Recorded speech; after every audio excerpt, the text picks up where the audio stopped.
talking a little bit of DOGE and a little bit of fiscal talk and spending. The DOGE is basically an office within the White House, within the executive branch, that is working with not only Congress, but with all the agencies at cutting wasteful spending and fraudulent spending across the entire executive branch. But tell us Congress's role here, because we get what's going on from the White House vantage point. But tell us what role the Congress and specific maybe some committees are doing to work with DOGE and make some of these spending cuts permanent. Yeah, well, part of what DOGE is doing is really uncovering this information and identifying where there is potential waste, and they are taking action. But none of this will be made permanent unless Congress takes action. And so we've got to work alongside DOGE. I'm on the subcommittee, the DOGE subcommittee that's being chaired by Marjorie Taylor Greene. And when we met with Elon and his team, we kind of came to an arrangement where they will continue to work. Basically, they're doing a forensic audit.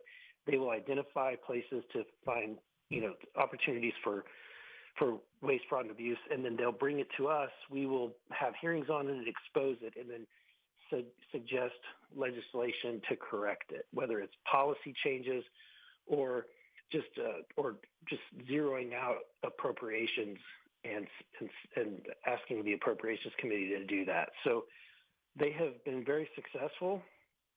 They uncovered that there's been 2.7 trillion that has been lost in improper payments since 2003. I mean, that's a tremendous amount of money. Imagine instead of being 36.7 trillion dollars in debt, we'd be 34. I mean, that's nothing to blink. I mean, that's quite a bit. I mean, it's a big difference. So we wouldn't have to be increasing the debt ceiling, to give you an idea. Yeah. So there's a lot of potential savings. The question is, will Congress have the political courage to do the right thing and to do the difficult thing? And it's yet to be seen, because politicians are politicians, right? And so they need the backbone. Well, you're reading my mind, because I've been doing this. I'm still a young guy, but I've been doing this long enough, to over a decade, to figure out how the game works. And getting Congress to do something long term here is to me the big hurdle, because we have Republicans control both chambers, the House and the Senate, and of course we have a Republican president, but your margins there are very small. And so let me ask you this: can some of these long term budgetary changes, let's say deductions, are however you want to describe cutting these funds that are no longer needed at the executive level, can this happen in the reconciliation package, the one big bill that they're talking about? Can some of these changes happen in that package, or is this going to happen elsewhere? Yeah, there's some that can happen. So to understand this, let me put it in a little bit of context.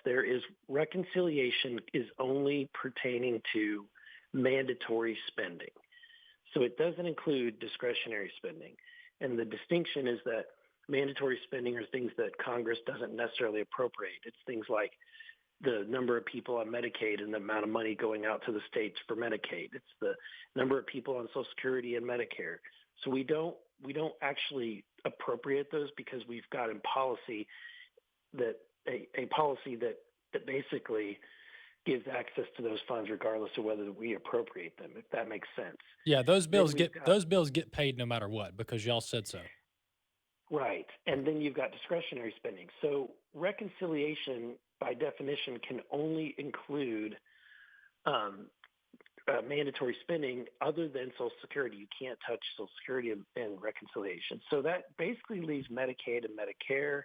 It also has, a lot of these green energy tax credits, because the tax credits are out there as a mandatory spending. If somebody builds a solar farm, we don't appropriate the dollars. They just get to claim the tax credit. So what we can do in this reconciliation package is change the policies. For example, the Green New Deal tax credits, we could eliminate those programs, or at least wind them down over the next coming years, and then identify those savings. And when it comes to Medicaid, that's going to be one of the, that and actually the green energy tax credits are going to be a fight. And you've got some Republicans that have sent letters, moderates that have sent letters to the speaker saying that they won't support cutting the green energy tax credits.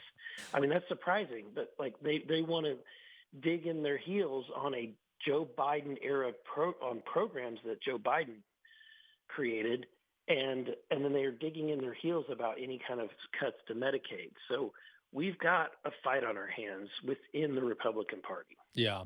And the talking points on this, number one, to your point, opposing cuts to the Green New Scam is absurd from a Republican vantage point. I mean, that was a left-wing Bondugal bill that funds all their left-wing wish list items that are very anti-American. I mean, a lot of this stuff comes from China, and so that doesn't make any sense. And then secondly, a lot of the other stuff, like saying we're not going to do Medicare cuts, or I'm sorry, Medicaid cuts.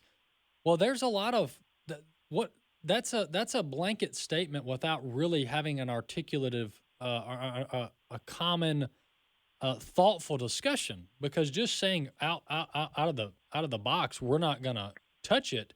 What if there's fundamental problems with the system, like fraudulent ways that people are getting paid that Congress hasn't weighed in yet? To me, just to dismiss touching Medicaid is problematic. I totally agree. I couldn't agree more. In fact, when you look back at the Medicaid program, it was originally designed to take care of the aged, blind, disabled, and pregnant mothers and children, in poverty. So that was what Medicaid was intended to do, is cover the healthcare costs for that population, the most vulnerable population.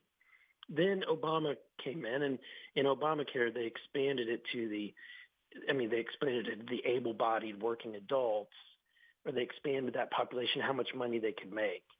And as a result, we now have a lot more people that are working age, but are not working to their fullest extent so they can qualify for Medicaid. In addition, you have the Biden era, when Joe Biden came in, especially during COVID. He used COVID as an excuse to issue a ton of executive orders that loosen the regulations on Medicaid so that people don't, for example, have to re-enroll. They don't have to, once they've qualified for Medicaid, they'll stay on it for life under Joe Biden's policies.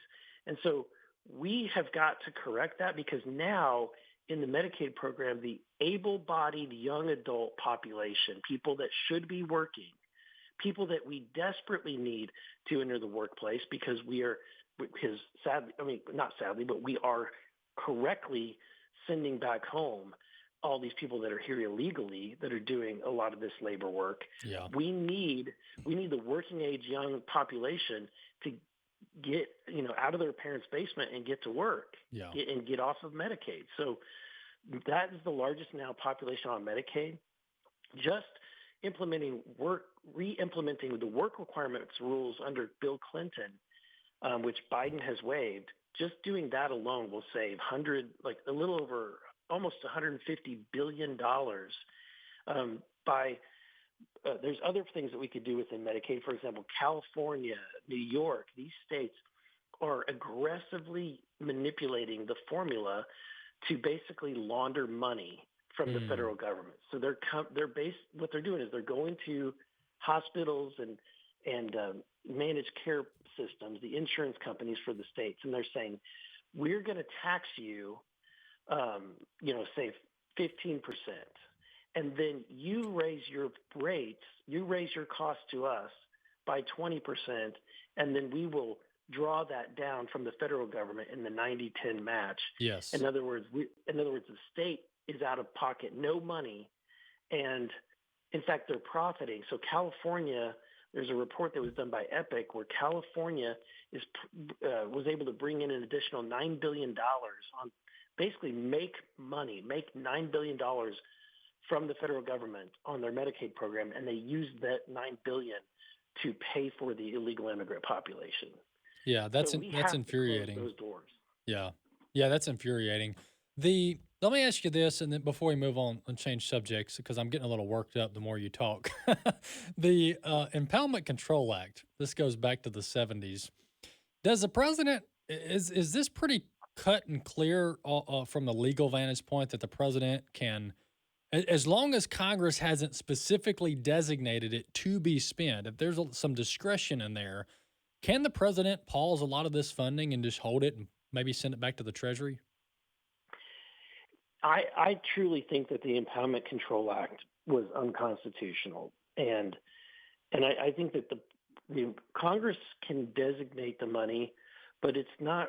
It should. It's not. I mean, to me, once we appropriate it, it's under the executive branches to carry it out. And if they decide, that they can accomplish the objective with less dollars, or that there's fraud occurring, they shouldn't have to be forced to spend every dollar that's been appropriated. But that's why we're in this horrible situation that we're in, because ever since the Impoundment Control Act, you've got departments that they get to the end of the year and they didn't need to spend all that money. So guess what they do? They just blow money on crazy things. Yes. I was in a meeting the other day in an empty building that was huge. I mean, this thing was hundreds of thousands of square feet office building that's near the Capitol building. It's where the Voice of America was once located. All this broadcast technology is in the building. When we were in the room, I looked up the chair that I was sitting in, and it was a $2,900 office chair, like very expensive, top of the line chair. The microphone that I was talking to had its own video monitor on it. It was wireless. I looked that up, and it was $1,600 microphone. And ironically, whenever I was giving my 5-minute questions, my microphone stopped working in the middle of my 5 minutes. So that's government for you. That's government for you. So this agency, Voice of America, they had a bunch of money at the end of the year. And Yeah. guess what they did? They left this nice space leased in even more posh space in downtown D.C. for a lease of $250 million. $250 million. And so we're paying for this empty building that the federal government owns, and we're giving them money to lease like a separate space because apparently that building wasn't good enough. This is the kind of crazy expenditures that happens when you let people spend other people's money without any kind of control whatsoever. Yeah. Yeah, I just want to encourage, once again, we've been talking to Congressman Eric Burlison from the state of Missouri, serving the 7th Congressional District. Congressman, we're behind you guys, especially over on the House side, some of the Freedom Caucus members and the other conservatives in the House. I mean, the American people, when you look at the surveys on this, the American people, even Democrats, overwhelmingly support the stuff you guys are talking about here. I mean, cutting wasteful spending, downsizing government. These are largely, when you're talking about the voters, these are largely bipartisan issues. Now, if you go talk to Nancy Pelosi or Chuck Schumer, they're going to say, oh, we need to keep it all. But if you go talk to actual voters on the ground that aren't political hacks, they're going to say, yeah, I mean, of course, we don't need to be funding this stuff when we're in debt up to our eyeballs. So I just want to challenge you guys to keep up the good fight. And we got this 2-year window. I mean, you guys know this. We've got this 2-year window. We don't know what's going to happen in the midterms. We don't know what's going to happen with the Senate. We can be optimistic, and that's fine. And we need to work hard. But we got 30 seconds left. But we got a 2-year window for you guys to really move the ball down the field. Is that right? Yeah, I think that we've got really one chance to save this country. Ray Dalio was on Meet the Press, and he's a trusted advisor. He knows the economics of this.